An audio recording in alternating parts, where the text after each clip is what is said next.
Bienvenue mes amis dans cette nouvelle session vidéo. Alors ce matin c'était un petit peu compliqué pour moi parce que j'étais déjà très en retard, la vidéo elle n'était pas faite pour la semaine, enfin bref. Puis j'avais pas vraiment préparé de thème particulier pour traiter avec vous des choses précises. Et je me suis dit finalement, eh bien, nous allons voir les choses comme si je parlais à quelqu'un qui ne sait rien. Comment est-ce qu'on aurait possibilité d'exprimer ce qui se passe en ce moment à quelqu'un qui n'est pas au courant de ce qui se passe en ce moment? Quelqu'un qui n'a aucune notion de ce qui arrive. Et je sais très bien que beaucoup de personnes ignorent totalement l'importance de ce qui se passe aujourd'hui. Et beaucoup plus que cela, même des personnes plus avancées, plus conscientes, posent des questions bizarres parfois, comme si elles ne savaient pas exactement comment se positionner par rapport aux situations qui arrivent de plus en plus euh, choquantes aujourd'hui, choquantes et surprenantes dans nos vies. Bien. J'ai une dame encore cette semaine qui m'a posé la question, à savoir comment rester calme et sereine devant les horreurs qui se perpétuent sous nos yeux et devant nos états d'esprit totalement, euh, comment dire, oui, choqués, enfin, j'ai pas d'autres mots. Euh, Quelquefois, ces situations très perturbantes ne viennent pas de l'extérieur, mais viennent de l'intérieur, c'est-à-dire depuis nos proches, les liens familiaux. Alors là, c'est plus compliqué, en effet, parce que on ne peut pas forcément toujours se séparer quand il faut. C'est d'ailleurs là-dessus que s'appuient les obscurs. Toujours pareil, hein, le chantage affectif. Vous ne pouvez pas prendre telle décision parce que vous avez besoin de, parce que vous êtes dépendant de quelque chose. Bien connu ça. Et je me suis intéressée aussi à ce qui se passe dans notre actualité. Je me suis aperçue qu'en effet, les manières de pouvoir tomber sont effectivement multipliées en ce moment. Vous savez très bien que la population a été fragilisée, et particulièrement la population âgée. Fragilisée par quoi? Bien par toute cette campagne euh, à propos de la pandémie du coronavirus. Et beaucoup de gens, non seulement s'inquiètent de tomber malades, mais, je le répète, particulièrement les personnes dont l'âge fragilise les fonctions. Et en tout cas, c'est vu comme ça, malheureusement, ça ne le devrait pas, hein, mais bon. Et puis, dans ce contexte où les gens sont très inquiets pour leur vie, pour, euh, comment dirais-je, mettre en ordre leurs affaires, comme disent les personnes plus âgées, euh, je me suis aperçue qu'il y a une campagne de publicité en faveur de l'inscription à des mutuelles. Alors forcément, voilà, les gens qui se font déjà du souci pour leur santé, plus avec l'âge, en disant ça va peut-être compliquer avec d'autres systèmes de ma santé qui vont pas bien ou qui. Alors comment je vais faire? Comment je vais faire? Donc si j'ai obligation d'aller me faire hospitaliser ou recevoir des soins très compliqués, très très très chers, j'ai besoin d'une mutuelle. Bon, donc publicité à fond, on voit ça hein, même sur Facebook, c'est d'ailleurs là que ça m'a alerté. Euh, Sans arrêt, on est agressé, il y a des gens qui se font agresser par la publicité au téléphone, hein, le harcèlement téléphonique. Bon, alors ça aussi, pareil, le harcèlement téléphonique, si vous avez encore la faiblesse de décrocher votre téléphone et de dire allô, il est évident que voilà, vous tomberez sur des personnes qui vont vous faire perdre votre temps. On peut prendre ça par la plaisanterie, hein, on peut tourner ça dans la dérision pour mettre mal à l'aise celui qui vous téléphone, mais c'est pas plus intelligent que ça. Moi, de toute façon, c'est très simple, étant donné que je ne veux pas de harcèlement de ce côté-là. À partir du moment où un numéro s'affiche sur votre téléphone, vous connaissez la personne qui vous appelle, et auquel cas, quand c'est la publicité, je décroche, je raccroche tout de suite, sans savoir de quoi on parle. Parce qu'autrement, ça m'oblige à, comment dirais-je, déconnecter les numéros qui se sont inscrits. Ça me fait perdre du temps, c'est pas la peine. Donc, hop, hop, terminé, c'est fini, on n'en parle plus. Ça les décourage pas, hein, remarquez bien, mais enfin, c'est pas grave. Moi, ça m'ennuie pas plus que ça maintenant.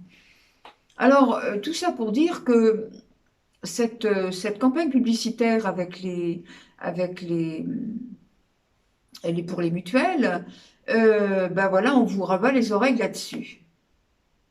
Et alors, comme beaucoup de gens, bah quand même, font comme moi, se moquent de tout ça et puis s'occupent de leurs affaires, ils sont bien assez grands pour faire ce qu'il faut quand il faut, mais sans être à la merci de ces choses-là.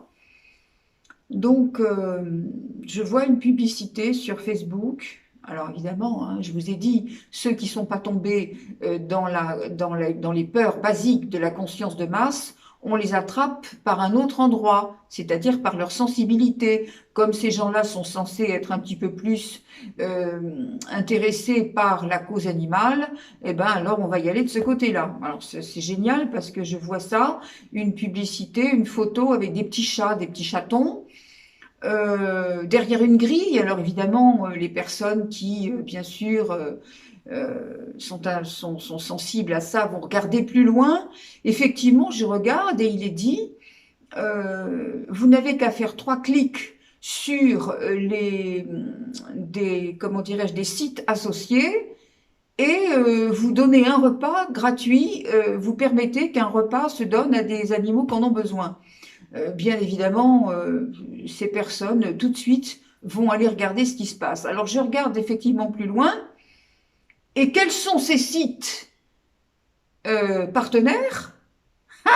Des mutuelles. C'est joli, non? Vous voyez comment c'est détourné. Euh, voilà. Par contre, il y a d'autres choses bien plus graves, c'est-à-dire toutes toutes ces violences qui sont faites, toutes ces contraintes à vous, je sais pas moi, vous diriger comme un troupeau de moutons ou un troupeau enfin, de bovins ou ce que vous voulez. Et puis justement, on sent bien que maintenant tout est fait, non pas pour vous aider, mais pour faire en sorte que vous tombiez soit dans le piège de la colère, soit dans le piège de l'affolement, soit dans celui de la désespérance. Et naturellement, l'affaissement dans l'obéissance. Oui, ben non, hein, ni l'un ni l'autre. Je veux dire, comprenez bien que chaque fois que vous éprouvez un sentiment négatif, dit négatif, un sentiment qui vous rabaisse effectivement dans un processus mental particulièrement désagréable à vivre, à chaque fois, vous êtes tombé dans le piège. Vous avez obéi à quelque chose qui vous fait regarder les choses de la vie avec un regard humain au lieu d'être avec l'énergie du Créateur, qui ne doit jamais vous quitter. Désormais, le matin, Tout de suite, vous rallumez la machine avant de commencer quoi que ce soit. Vous rallumez la machine en vous branchant directement sur la source, en vous rappelant qui vous êtes, en amenant à vous l'énergie de l'ascension, l'énergie de l'amour du Créateur. Vous rallumez tout votre arbre énergétique, c'est-à-dire tous vos chakras, vous ouvrez votre cœur, vous nettoyez vos corps subtils, et donc là vous êtes prêt pour recevoir les indications, les informations, les directives, les inspirations. Voilà, et on part en guerre, on y va. En guerre, c'est pas le mot, je sais bien, mais c'est l'image en tout cas. Voilà. Donc, à partir du moment où vous êtes cela, quand vous avez dit je suis le créateur, je suis la lumière en incarnation, à quel moment est-ce qu'on peut vous altérer? À quel moment est-ce que vous pouvez faire autrement que de rester calme et serein, en sachant que tout va bien, que tout est dans le plan divin, que rien n'est exactement ce que vous croyez voir et ce que vous croyez entendre? C'est ça, ne pas se laisser aller dans le tout venant des émotions humaines. Bien sûr qu'on peut rester calme et serein devant n'importe quoi, y compris les choses les plus énormes, les plus choquantes, les plus écœurantes. Oui, mais alors justement, il faut bien comprendre que ce qui se passe en ce moment, c'est la résurgence de ces millénaires d'erreurs, de toutes ces années où l'être humain s'est laissé glisser vers des choses qui l'ont avili et qui l'ont fait s'écarter de son chemin de lumière, de sa conscience de lui-même. Bon, il faut bien que tout ça, ça revienne à la surface pour que ça puisse être nettoyé totalement et qu'on puisse reconstruire autrement. Il n'y a pas de quoi s'affoler là-dessus. Quand on a compris qui on est, quand on a compris le rôle qu'on a, c'est-à-dire qu'on n'est pas ici justement pour tomber avec la masse. On est là pour précisément tenir la flamme. Hein. Vous vous souvenez tout ce qu'on a dit. On est là pour garder l'axe. Et plus ça va mal, et plus on est là à devoir affirmer qui on est. C'est tout. Parce qu'autrement, si vous vous laissez impressionner par ce que vous voyez, ça veut dire que vous avez donné de l'importance à l'énergie obscure. Vous avez considéré qu'elle est plus forte que vous ou qu'il y a un risque d'être abîmé. Par conséquent, vous êtes encore en train de négocier avec elle.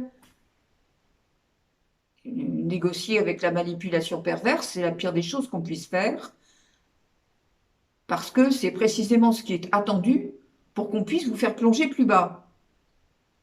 C'est pas bien malin, hein? Donc on arrête avec ça. Qu'est-ce qu'on va faire? Eh bien, on va considérer que, oui, quelquefois, on va être tenté de tomber soi-même. Puis on va dire, bon, bah ça y est, j'ai compris. Voilà, je suis encore en train de replonger quelque part un peu. Là, il y a quelque chose chez moi qui fait que si je me suis laissé altérer 2 minutes, ça veut dire qu'il y a un truc qui n'est pas réglé encore. Donc, on va revoir dans sa vie passée ce qui a pu justement nous amener à replonger dans un état désagréable, de souffrance même, voire. Et puis voilà, puis on pardonne tout ça. Ça veut dire qu'on met de la lumière là-dessus. On comprend que tout ce qu'on a vécu autrefois, c'était juste fait pour nous préparer à vivre aujourd'hui, mais pas pour nous donner des faiblesses, pas pour appuyer là où déjà ça fait mal. Donc oui, on peut rester très calme et très serein par rapport à n'importe quoi. De toute façon, plus vous allez comprendre ce qui se passe, non pas admettre, non pas cautionner, mais saisir que c'est indispensable pour aller mieux. Saisir que de toute façon, l'énergie du divin est quand même derrière toute chose. Alors qui vous êtes? Si vous êtes le divin, bah, vous n'avez pas peur. Vous accompagnez le mouvement et vous aidez les autres, ceux qui ne comprennent pas, vous leur ouvrez l'esprit. Sans faire du prosélytisme, hein, surtout pas. Ça ne marcherait pas d'ailleurs. Mais en étant vous-même, en étant dans l'axe profond de ce que vous êtes. Et puis les autres qui vous voient et qui disent « Ah bah tiens, celui-là, il n'a pas peur. Comment ça se fait qu'il n'a pas peur ?» Ben, vous communiquez quelque chose déjà. Alors c'est vrai que, oui, on avait dit la semaine dernière, je crois, dans une vidéo précédente, que il y avait eu une scission. C'est pour ça que cette vidéo, je vais l'appeler le grand schisme, parce que c'est vraiment ça qui se passe en ce moment. C'est cette scission qui fait que aujourd'hui, la séparation avec la troisième dimension devient manifeste, réelle, concrète, tangible. Tous ceux qui restent dans la troisième dimension se démarquent maintenant de ceux qui vont aller beaucoup plus haut et qui peuvent aller beaucoup plus haut. Voilà. Moi, j'ai eu le... Alors, non seulement on peut rester calme et serein, mais mieux que ça, chaque fois que vous êtes provoqué dans quelque chose qui est fait pour vous démolir, c'est surtout à ce moment-là que vous allez trouver l'occasion de pouvoir déployer votre amour inconditionnel. Je vous donne un exemple. Il m'est arrivé cette semaine de recevoir un membre de ma famille qui est connu pour n'être pas une personne particulièrement évoluée, bien que je ne sais pas ce qui est allégué, mais enfin bref.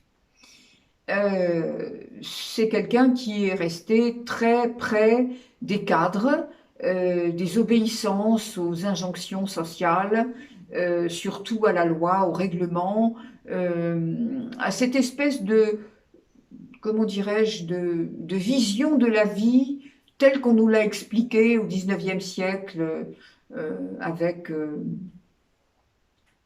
l'idée que nos enfants doivent aller à l'école, bien travailler à l'école, avoir de bons diplômes.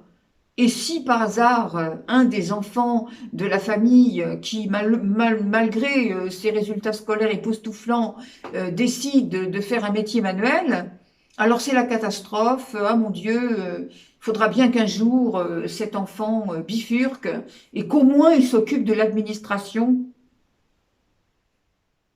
Bon, enfin bref. On gravit les échelons de la vie à la force de ses points, avec effectivement des, comment dirais-je, des tremplins que l'entreprise dans laquelle vous êtes employé vous donne, et on monte, et enfin voilà, vous voyez, hein, voilà, on est vraiment près du bitume, quoi, ça bouge pas. Avec des réflexions de campagne, comme dans les campagnes du XIXe siècle, où il n'y a qu'un seul sujet de conversation, c'est le travail. Mais le travail, je veux dire le travail terre à terre, hein, le nez par terre. Euh, la nourriture, ah, mais très important la nourriture, hein. C'est même des sujets uniques hein, pour ces gens-là maintenant. On ne parle que de nourriture, de recettes, de la façon dont machin prépare ça, et puis enfin bref. Voilà, c'est la manière dont on cultive, ce qu'on fait, etc. Bon, très bien. C'est grave. Ces gens-là, généralement, aujourd'hui, sont complètement pris parce qu'ils veulent continuer. Ils veulent continuer comme avant. Et puis, ils voient bien que ça fonctionne pas. Ils voient bien que tout ça s'effondre. Alors ils sont affolés, donc on a l'impression qu'ils se raccrochent, ils veulent absolument se réfugier là-dedans dans ces idées uniques pour dire au moins j'ai mon petit monde, je mets mon rideau, j'inscris ce que je veux dessus, puis voilà, bien. On a donc reçu cette personne avec mon mari. Alors d'habitude, quand je suis en contact avec cette personne, j'étais très mal à l'aise. Ça me mettait hors de moi. J'arrivais pas à comprendre qu'on puisse être autant terre à terre, autant intéressé par des choses qui sont vraiment dans le bas du... Enfin, pas dans la vulgarité, hein, surtout pas, mais je veux dire des sujets vraiment primitifs, quoi. Comme effectivement, je vous dis, la nourriture, tout ce qui concerne les trucs basiques. On ne s'étonne pas d'ailleurs, après, j'ai fait le rapprochement, je me suis dit au début du confinement, quand il y a eu au mois de mars, là, quand ça a commencé, les gens se précipitaient pour acheter du papier toilette. Vous voyez, hein, voilà, il y a des choses, surtout, faut pas manquer de nourriture, faut bien aller à la selle et puis avoir ce qu'il faut pour enlever ce qu'il faut.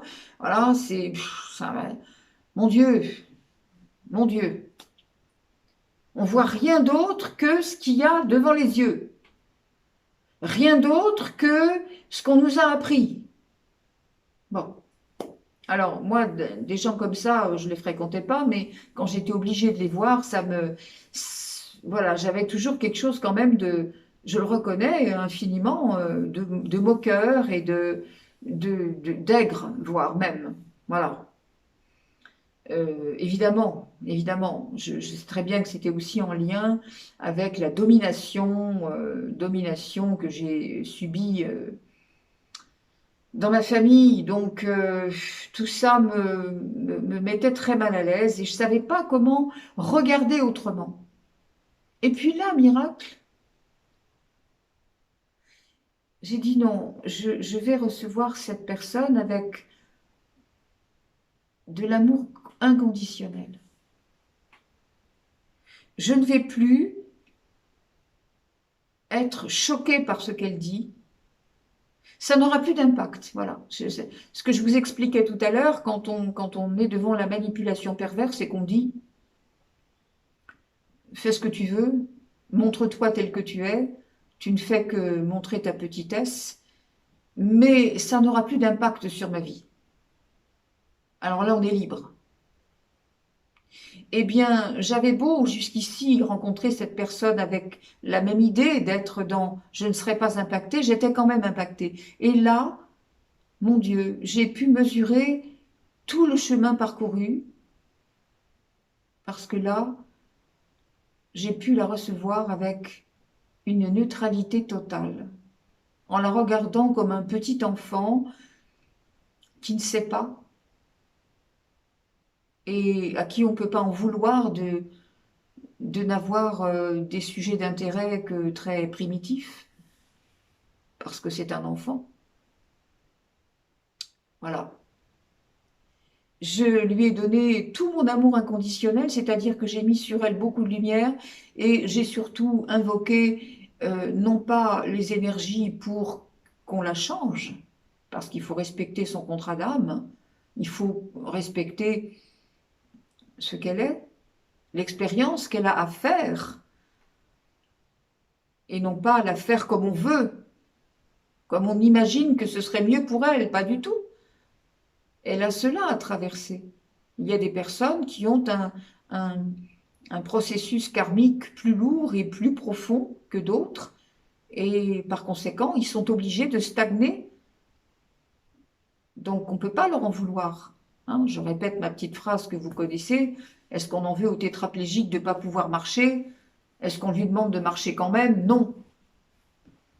Alors, j'ai donc invoqué la lumière pour que quelque part, son processus s'accélère un peu et dans la mesure en respectant son contrat d'âme, évidemment, son plan d'incarnation, euh, j'ai quand même demandé à ce que le déclic se fasse quelque part, à sa façon, à son rythme, dans ses domaines à elle. Une chose que je n'étais pas capable de faire spontanément avant. Donc vous voyez, si moi je l'ai fait, tout le monde peut le faire, évidemment. Ça va de soi. Et c'est pour ça que je vous donne cet exemple et que je me mets une fois de plus en première ligne. C'est pas pour parler de moi, c'est véritablement pour vous donner cet exemple qui vous permet vous aussi, parce que certainement vous avez dans vos proches des personnes comme ça dont on ne comprend pas tellement pourquoi elles restent autant accrochées à des choses terre à terre. Elles ne comprennent pas ce qui se passe. Elles n'ont pas accès à la subtilité. Donc toujours pareil, on n'en veut absolument pas à ces gens. Euh, L'idéal, l'essentiel, c'est de se dire que, de comprendre qu'on n'est pas impacté.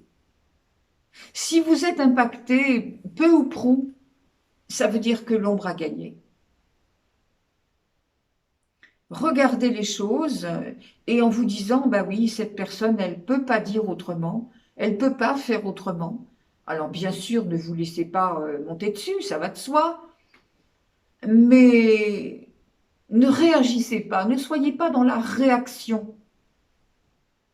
C'est le plus important aujourd'hui, mes amis, c'est de comprendre que tout le monde peut prendre sur soi, c'est-à-dire non pas accepter, avaler, comme on dit, des couleuvres, mais se dire, puisque moi maintenant je suis dans la lumière, comment est-ce que je peux me comporter au même niveau que cette personne en réagissant avec ce qu'elle m'a dit ou avec ce qu'elle a fait? C'est impossible. Du coup, on regarde l'autre comme un pauvre en disant, mais voilà, cette personne, elle est séparée d'elle-même, elle ne comprend pas exactement la lumière qui est pourtant dans son cœur. C'est bien ça qui attriste. C'est bien ça que j'ai demandé pour la personne dont je viens de vous parler. C'est que son cœur s'ouvre parce que la lumière est dedans, de toute façon. Voilà. Je vais vous laisser avec ça, mes amis, parce que je crois qu'effectivement, ça correspond à ce qu'on peut expliquer à quelqu'un qui n'est pas au courant de ce qui arrive. Voilà, nous avançons vers une période où ça va peut-être être un petit peu déstabilisant, parce que la lumière va être de plus en plus vaste, de plus en plus étendue sur la Terre, et que cette lumière, elle va incommoder encore davantage ceux qui ne peuvent pas accéder, ceux qui ne sont pas préparés. Alors, je vous en prie, ne rentrez pas dans le... J'essaye de me cacher du soleil. Voilà. Ne rentrez pas dans ce jeu et soyez, s'il vous plaît, attentifs à ce que vous portez. Vous portez l'énergie du Créateur. Donc, rien ni personne ne peut vous altérer, ne peut vous détourner, à moins que vous ne le permettiez. Et vous avez surtout en vous cette possibilité, à chaque fois que ça va mal, de voir que, attention, vous n'êtes pas la forme. Si on vous propose de regarder cela, c'est pour que vous compreniez comment le regard du Créateur à travers vous peut tout changer instantanément. C'est cela maintenant qu'il faut regarder et c'est cela qu'il faut suivre, suivre la lumière, servir dans la lumière. Vous n'êtes venu que pour cela. Je vous dis à très bientôt, mes amis. Merci beaucoup.